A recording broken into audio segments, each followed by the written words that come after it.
Malam itu jalan menuju desa terasa lebih gelap dari biasanya.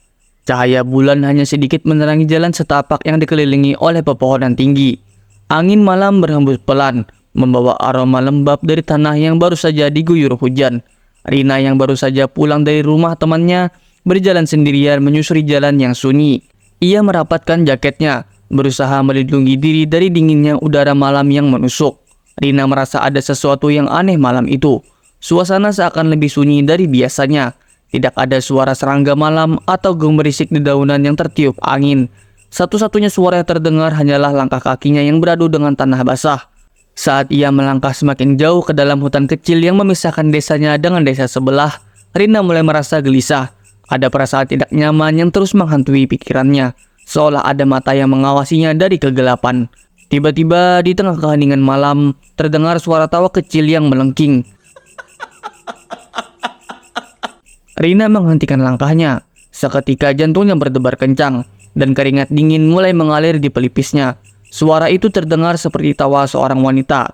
Tawa yang terdengar di kejauhan, tapi cukup jelas untuk membuat bulu kuduknya berdiri. "Siapa di sana?"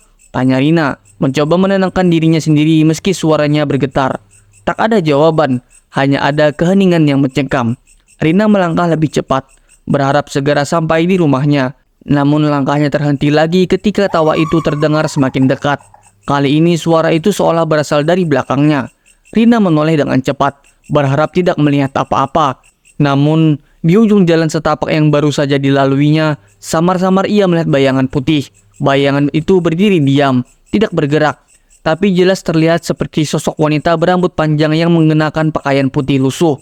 Jantung Rina hampir melompat keluar dari dadanya. Tanpa berpikir panjang, ia berlari sekencang-kencangnya. Kakinya hampir tersandung akar pohon yang menjulur di sepanjang jalan. Tapi ia terus berlari, berharap bisa menjauh dari bayangan mengerikan itu. Akan tetapi semakin ia berlari, semakin jelas suara tawa itu terdengar. Kini tawa itu bercampur dengan suara isak tangis. Seolah-olah wanita itu menangis sambil tertawa di waktu yang bersamaan. Rina merasa napasnya semakin berat, tapi ia tidak berani berhenti. Ia tahu sosok itu sedang mengikutinya. Tiba-tiba, Rina merasa sesuatu mencengkeram pundaknya. Ia tersentak dan hampir jatuh ke tanah. Dengan panik, ia menoleh ke belakang, tapi tidak ada siapa-siapa. Hanya angin malam yang berhembus lembut dan hutan yang tampak sunyi dan mencengkam. "Aku harus keluar dari sini," bisiknya kepada diri sendiri. Ia terus berlari meskipun kakinya mulai lelah. Meski jarak antara dirinya dan rumah semakin dekat, suara tawa itu tidak pernah hilang. Bahkan, seolah-olah sosok itu semakin mendekat, meskipun Rina berlari sekencang mungkin. Ketika akhirnya ia sampai di depan pintu rumahnya, Rina hampir menangis lega. Tangannya gemetar saat membuka kunci pintu, dan begitu pintu terbuka, ia langsung masuk ke dalam dan menutupnya dengan keras. Namun saat Rina mencoba menenangkan dirinya, terdengar ketukan pelan di jendela. Suara ketukan itu sangat halus, hampir seperti seseorang yang dengan lembut mengetuk kaca. Jantung Rina berdebar lebih kencang. Ia tahu tidak ada orang yang seharusnya berada di luar rumahnya pada jam seperti ini. Dengan tangan gemetar, ia melangkah mendekati jendela. Kakinya terasa berat, seolah-olah tubuhnya menolak untuk melihat apa yang ada di luar. Namun rasa penasarannya lebih besar. Perlahan, ia mengintip dari balik tirai. Di luar jendela, berdiri sosok wanita berambut panjang dengan gaun putih lusuh. Wajahnya pucat dan tidak jelas terlihat karena rambutnya yang menutupi sebagian besar wajahnya. Wanita itu tersenyum lebar, memperlihatkan gigi-gigi tajam di balik bibirnya yang pucat. Tawa itu kembali terdengar, kali ini lebih dekat, membuat telinga Rina berdenging. Sosok itu melambaikan tangan dengan pelan, seolah memanggil Rina untuk keluar. Dengan panik, Rina menutup tirai dan berlari ke kamar.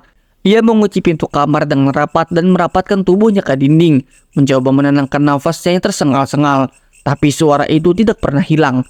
Tawa kecil yang mengerikan itu terus terdengar, seakan-akan wanita itu masih berada di luar. Rina memejamkan matanya, berharap ini semua hanya mimpi buruk. Tapi suara itu semakin mendekat. Kini terdengar seperti suara langkah kaki yang mendekat dari koridor. Rina menutup mulutnya, berusaha menahan nafas. Langkah itu berhenti di depan pintu kamarnya. Ketukan lembut terdengar. "Rina, buka pintunya." Suara wanita itu terdengar pelan, hampir seperti bisikan, tapi cukup jelas untuk membuat Rina menggigil ketakutan. Rina tidak berani bergerak. Ia tahu bahwa jika ia membuka pintu, sesuatu yang mengerikan akan menunggunya di sana. Tiba-tiba lampu kamar berkelap-kelip, lalu mati. Kegelapan total menyelimuti ruangan. Ketika Rina membuka matanya perlahan, ia melihat sesuatu yang membuatnya hampir pingsan. Di pojok ruangan, berdiri wanita itu dengan senyum lebar di wajahnya yang pucat. Rina menjerit sekeras mungkin, tapi suaranya seolah tenggelam dalam kegelapan. Sosok itu melangkah mendekat, dan tawa kecilnya kembali terdengar, lebih pelan, lebih menyeramkan. Malam itu, suara tawa kuntilanak mengisi seluruh rumah, sementara Rina hanya bisa merasakan kengerian yang membukukan tubuhnya. Tidak ada yang mendengar jeritannya, tidak ada yang datang menolong. Keesokan harinya, tetangga menemukan rumah Rina dalam keadaan kosong. Pintu kamarnya terkunci dari dalam, tapi Rina tidak pernah ditemukan. Yang tersisa hanyalah suara tawa kecil yang samar, bergaung di udara.